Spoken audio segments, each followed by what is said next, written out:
इस पवित्रतम क्षण में हम चातक दृष्टि से, एकता दृष्टि से उनकी ओर निहार रहे हैं, बिल्कुल शिशुवत। कल गुरुदेव ने कहा था कि शिशु की दृष्टि चाहिए। हम विकार वासनाओं से भरे हुए हैं। गुरुदेव हमारा पवित्र देह है, मलिन बुद्धि है। इतना सब कुछ आप बता रहे हैं, इतना सब कुछ कर रहे हैं, फिर भी हमारी दृष्टि पर, हमारे सर्व चक्षु पर न जाने कौन से बादल छाए हुए हैं, हम पहचान नहीं पा रहे हैं। ये क्या भ्रम है, क्या माया है आपकी। आज गुरु पूर्णिमा है, मैं भी एक शिशुवत उनके चरणों में उपस्थित हूं। आज एक शास्त्र में मैंने पढ़ा है कि भगवान से और गुरु से जो बात है उसमें कोई संकोच नहीं रखना चाहिए। जो बात हमारे जीवन की जो भी रहस्य है, जो भी है, उनके चरणों में सब खुला कर देना चाहिए। अगर यहाँ संकोच रखा तो फिर ब्रह्मांड में कहीं भी हम ये वेद खोल नहीं सकते। आते आपके चरणों में आज बैठे हुए हैं, हमें क्या चाहिए वो भी हमें पता नहीं है। हम इतने अबूझ, इतने गवाह हैं कि हमें क्या चाहिए, कौन सी बात से हमारा उद्दोलन हो सकता है, मुक्ति हो सकती है। और मैं दावे के साथ कहता हूं कि एक बार गुरुदेव का शिष्य हो जाना है, फिर गुरुदेव को एक क्षण के लिए भी, एक मिनट के लिए भी, एक घंटे के लिए भी भूलना मुमकिन नहीं है। कोई नहीं भूल पाता।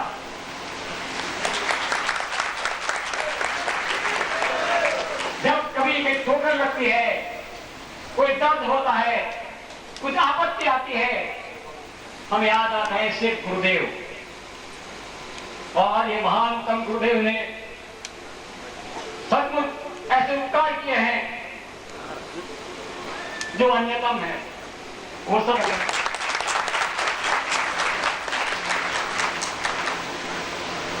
आप निखिलेश्वरानंद स्वामी के स्वरूप में आज गुरु पूर्णिमा के दिन यहाँ विद्यमान है। इतना सब कुछ दिया है, फिर भी न जाने क्या प्यास हमारे दिल में है, न जाने कितने जन्मों का हमारा रिश्ता है। आपको सब कुछ पता है, हमें कुछ पता नहीं है। हमें इतना पता है कि हमारे दिल में बहुत प्यास है आपसे मिलने की, आपसे एकाकार हो जाने की, आपके हृदय में स्थापन हो जाने की। हमारे हृदय में आप रहो, पल पल हमारे रोम रोम में गुरु का नाम हो। हम चाहते तो ऐसा है, आप सभी चाहते हैं, गुरु जी ऐसा हो नहीं पा रहा है। क्या है, हम तो ये भी नहीं जानते कि किस कारण से हम कहां रुके हुए हैं, कौन सा व्यवधान है, कौन सी बाधा है, कौन सी अड़चन है, कौन सी मुश्किल है, क्या है। एक अज्ञान अपने अनुसार अवतार से धन्य बन गया। मंत्र, तंत्र, शास्त्र, उपासना, आयुर्वेद, ज्योतिष, क्या क्या 16 ग्रह संपन्न आज विश्व में कहीं भी देखो, ये हमारे गुरुदेव इसलिए मैं नहीं बता रहा हूँ, आप ढूंढ के देखें। कथावाचक तो बहुत है, उपदेशक बहुत है, 16 ग्रह संपन्न और सब कुछ प्रदान करने में समाज कौन है, कहाँ है। और जो है शायद होंगे और हिमालय की गंगाओं में अपने आप साथ बैठे हुए हैं, हमारे किस काम में। और समर्थ होते हुए गुरुदेव क्या आप ऐसा नहीं कर सकते। आप तो करता, अकर्ता और अन्यथा करता है। आप तो परमात्मा है और परमात्मा का स्वभाव है कि वो करता है और करता है, वो अन्यथा करता है। कुछ भी कर सकते हैं और कुछ भी किया है। मैं प्रत्यक्ष प्रमाण हूं उसका कि कुछ भी अन्यथा भी कर सकते हैं, देखा हुआ है।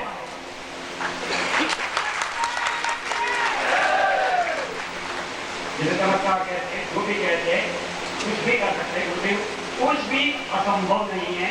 और ऐसे विद्यमान मूर्ति हमारे समक्ष हो और हमारे हृदय में हम चाहते हुए भी स्थापन नहीं हो पा रहा है, क्या हमारी कमी है गुरुदेव। आज एक शिशुवत इन सभी साधकों की ओर से ये मेरे मन में एक विचार आया है और इस पावन पर्व पर ऐसी घड़ी, ऐसी क्षण ढूंढने मिलनी बहुत मुश्किल होती है।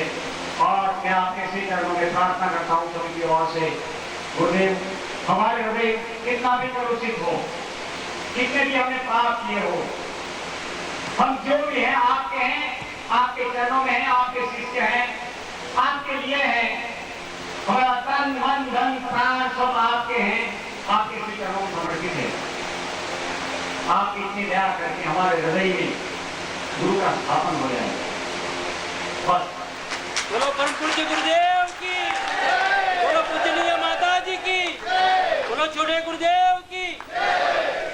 आप हम पर कृपा करके आज गुरु पूर्णिमा का पावन पर्व है, आपने बहुत कुछ दिया है।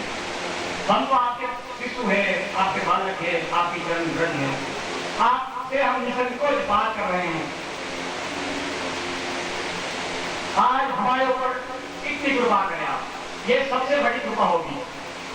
इससे बढ़कर कोई साधना नहीं है कि एक बार गुरु का स्थापन हृदय में पूर्ण रूप में हो जाए, और वो भी जब आप पूर्ण चैतन्य स्वरूप निखिलानंद स्वामी की पूर्ण कलाओं के साथ यहाँ उपस्थित है, और अगर हम वंचित रह जाए, हमारा हृदय फिर भी कलुषित रहे, ये संभव नहीं है। ऐसा होना भी नहीं चाहिए। हे गुरुदेव, मैं सभी की ओर से आपके चरणों में प्रार्थना करता हूँ, विनती करता हूँ, प्रलाप करता हूँ।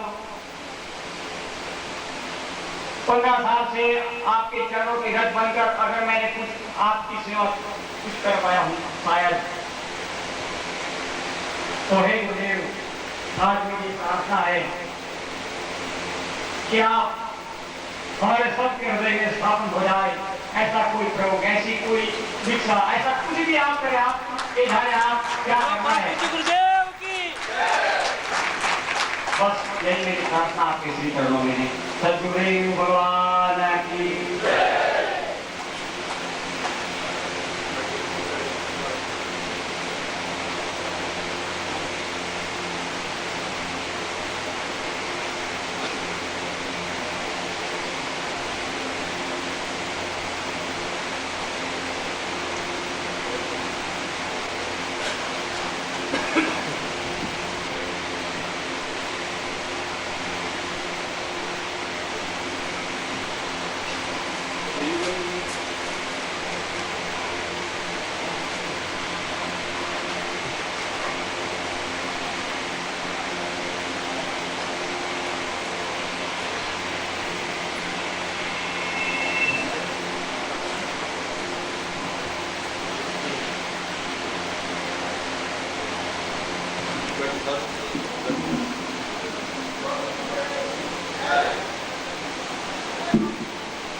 जीवंत भावरुचिरं मयि देवरूपं गुरुत्वां सदैव परिपूर्णमदेव तुल्यम् आत्मानुभूतिमदतां भव सिद्धरूपं ज्ञानैव देवि भवतां सद्गुरुदेव। इस गुरु पूर्णिमा के अवसर पर, इस व्यास पूर्णिमा के अवसर पर, इस सिद्धाश्रम पूर्णिमा के अवसर पर आप लोगों ने, आप सभी उपस्थित शिष्यों ने, अनुपस्थित शिष्यों ने जो प्यार, जो अपनत्व, जो आत्मीयता, जो छछलाहट, जो प्यार की एक सरिता, एक गंगा मुझे प्रदान की है, जितना उल्लास और उमंग आपने बताया है, जितनी ऊष्मा और निर्मलता, चेतना और अद्वितीयता आपने प्रदर्शित की है, उसके लिए वास्तव में मैं आपको आशीर्वाद देता हूँ, आपके कल्याण कामना करता हूँ।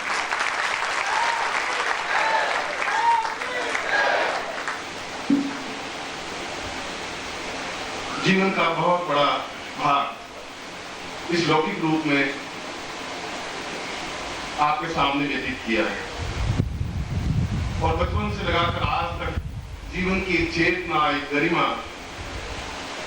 एक मन की छटपटाहट, एक मन की वेदना और एक मन की स्पष्टता की यह कि मैं आर्यावर्त में हूँ, इस भारतवर्ष में हूँ, उस भारतवर्ष में जहाँ सिंधु नदी के किनारे सैकड़ों सैकड़ों ऋषियों ने वेदों की रचना की थी, जहाँ पुराणों की रचना हुई है, जहाँ राम पैदा हुए हैं, जहाँ कृष्ण पैदा हुए हैं, जहाँ बुद्ध पैदा हुए हैं, जहाँ महावीर पैदा हुए हैं, जहाँ अद्भुत घोष हुआ है, जहाँ वेदों की ऋचाओं के उन घोषों के माध्यम से ये आर्यावर्त पूरे विश्व में विख्यात हुआ है। मैं और आप उस आर्यावर्त के निवासी हैं और उस परंपरा को, उस श्रेष्ठता को हम आपके सामने और मेरे सामने, संसार के सामने दिखा देना चाहते हैं और दिखा देना चाहता था कि मैं जीवन में कुछ ऐसा करूं जो अन्य लोग नहीं कर सके, क्योंकि मेरा जीवन एक सामान्य मानव तरह में व्यतीत नहीं करना चाहता था। मैं ऐसा भी जीवन व्यतीत नहीं करना चाहता कि मैं कंदराव में जाकर बैठूं और साधनाओं में, सिद्धियों में आगे बढ़ूं। मैं ऐसा भी जीवन नहीं चाहता था कि मैं बहुत हिमालय के अपने ऊंचे स्थान पर बैठ करके और लोगों को बिना ज्ञान के, बिना चेतना के अपने आप को पूछ पाऊं। ये मेरी चेतना थी नहीं, यह मेरी इच्छा भी नहीं थी, ये मेरी आकांक्षा भी नहीं थी। अगर मेरी आकांक्षा होती तो संसार का श्रेष्ठतम आश्रम, जिसको सिद्धाश्रम कहते हैं, जिसको गोपीनाथ कविराज, विशुद्धानंद जी और रमण महर्षि, उच्च कोटि के यगी, योगी और यति और सन्यासी, उनके ग्रंथों में, हजार हजार ग्रंथों में जिस आश्रम का वर्णन है, जो छटपटाते हैं इस बात को कि जीवन के एक क्षण, एक भाग में हम उस सिद्धाश्रम में पहुंच जाएं। ये शब्द अपने आप में कोई हल्का शब्द नहीं है। ये तो गंगा से भी ज्यादा पवित्र और हिमालय से भी ज्यादा उच्च है, जिसकी उच्चता और जिसकी पवित्रता, जिसकी दिव्यता अपने आप में कोई एहसास करने की चीज नहीं है। उनका शब्द लेते ही एक होठों पर एक संगीत लहराने लग जाता है, गंगा अठेलियां करने लग जाती हैं, लहरें नृत्य करने लग जाती हैं, सिंधु उमड़ करके आपस में अपने आप में भिगो देते हैं, आकाश नीचे झुक जाता है, पृथ्वी अपने आप में एहसास करने लग जाती है। ये शब्द इन चार अक्षरों में बहुत बहुत एक गरिमा, एक उच्चता, एक श्रेष्ठता, दिव्यता, एक विद्वता भरी हुई। मैं चाहता था उस सिद्धाश्रम में भी रह सकता था। मैं चाहता था वहां ऋषियों, मुनियों, योगियों के बीच में भी अपनी साधनाएं और शुद्धता उनको दिखा देना चाहता था, उनको बता देना चाहता था। मगर ये जीवन का लक्ष्य था नहीं। जीवन का लक्ष्य तो जब ये स्थिति बनी, जब हिमालय में विचरण किया, जब उन साधना और शुद्धियों को प्राप्त किया जो अपने आप में कठिन, असंभव और दुर्बोध है, जिनके बारे में कहा जाता कि ये कुछ संभव नहीं है, जहां मखौल उड़ाया जाता था, जहां दीनता और दत्ता को पैरों तले कुचला जाता था, जहां दास्ता की सांस में सांस ले रहे थे, जहां गुलाम की जंजीरों में जकड़े हुए थे, उस समय तुमुल घोष करता बहुत कठिन और असंभव कार्य था, जहां एक एक बात सहन करना पड़ता था, जहां अंग्रेजों की आस्था को स्वीकार करते हुए मन में छटपटाहट पैदा होती थी कि गुलामी से बाहर निकलना है, हर हाल पर निकलना है, सारे वक्त को अपनी जगह पहुंचाना है। ये जीवन की आग, ये तड़प, बेचैनी मेरे सीने में थी।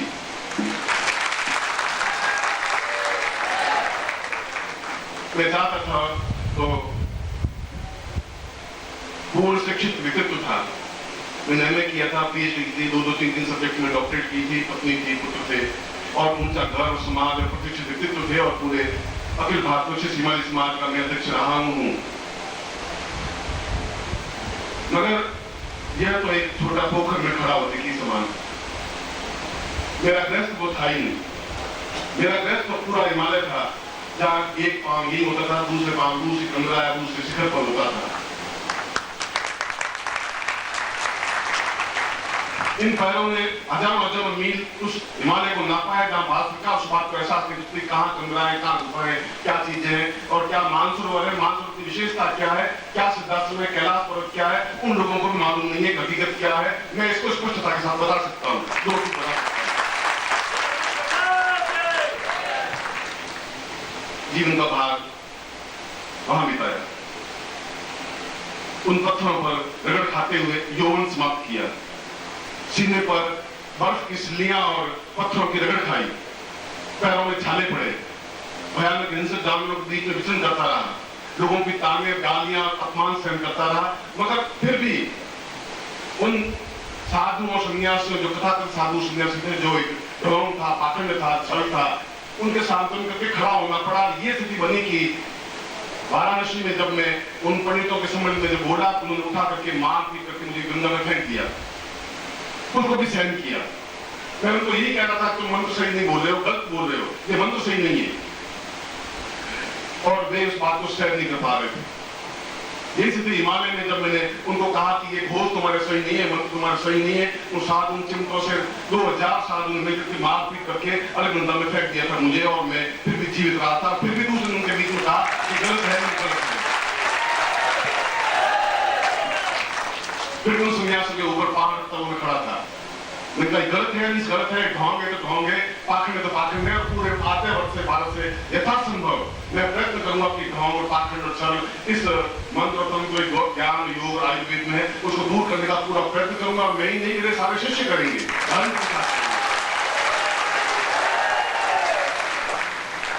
और मैंने ऐसा किया। इस बात का कोई मुझे घमंड नहीं है, इस बात का गर्व है, इस बात का गर्व है कि मैंने उन मंत्रों को अपने पूर्ण के साथ समाज में स्थापित करने का प्रयत्न किया। इस बात का मुझे गर्व है कि जो तंत्र अपने आप में एक लज्जित और घृणास्पद चीज बन गई थी उनको सही रूप में स्थापित किया।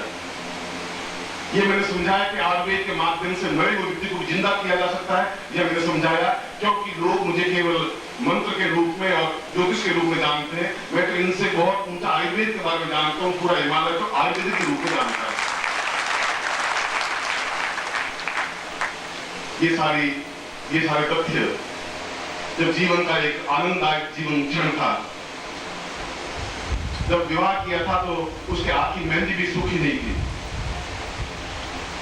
और कुछ दिन बाद मैंने कह दिया था मैं संन्यास लूंगा। मैं संन्यास हर हाथ में लूंगा। मेरी माँ, मेरे बाप, मेरे भाई, मेरी पत्नी उनकी आंखों में आंसू झिलमिला रहे थे और वो सोच रहे थे कि क्या स्थिति है, क्या विवाह किया मैंने, ये कैसा विवाह है। जहां 8 दिन बाद मेरा पति ये कह रहा है मैं संन्यास ले लूंगा तो जीवन क्या अर्थ रहेगा। और मैंने कहा था कि मेरा जीवन केवल एक जगह बंटने के लिए, एक जगह समाप्त होने के लिए नहीं है। ये जीवन किसी और के लिए है। उनके लिए मुझे जीवन के एक अंग को बांटना है, मुझे जानना ही है, हर हाथ में जानना है, क्योंकि ये पार्षद का बनना है। और हिमालय के कहां मैं नहीं घूमा, कौन सा ऐसा स्थान है जहां मैंने विचरण नहीं किया। आज हिमालय के साधु सन्यासी योगी यदि कहते हैं कि आपको गस्त में जाके मिला क्या, जहां आप पूरे ब्रह्मांड विचरण करते थे वहां एक छोटे से घर में कैद होकर रह गए आप। जहां वायुवेग से गमन करते थे वहां छोटी सी कार में आकर बैठ गए। इसमें आपने प्राप्त किया। और मैं उनको कहता हूं कि मैंने इन लोगों का प्यार प्राप्त किया है,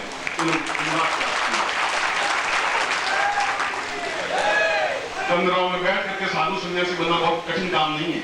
ऊंचे सिंहासन में बैठ करके मालाएं पहनना बहुत कठिन काम नहीं है।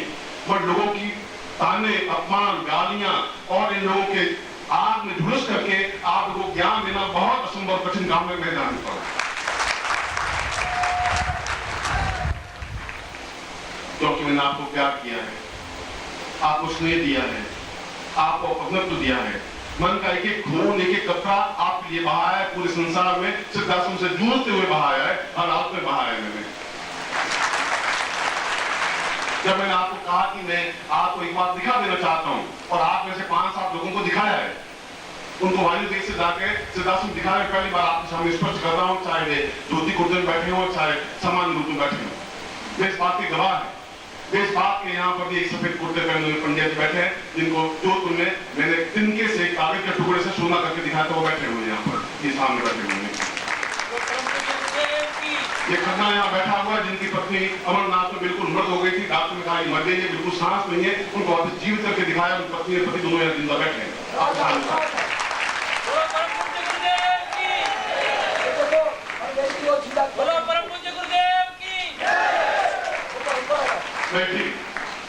ये कोई अहमन्य तो नहीं कह रहा हूं, मैं इसका चमत्कारी बात बोलना भी नहीं चाहता। मैं एक उदाहरण देकर समझा रहा हूं। लोग कहते हैं सूर्य की किरणों के माध्यम सोना कैसे बनाया जाता है, उदाहरण दिया मैंने। कैसे बिल्कुल मरे हुए डॉक्टर डेड बॉडी है और 15 मिनट तक डेड होने के बाद कैसे जिंदा होती है, वापस उदाहरण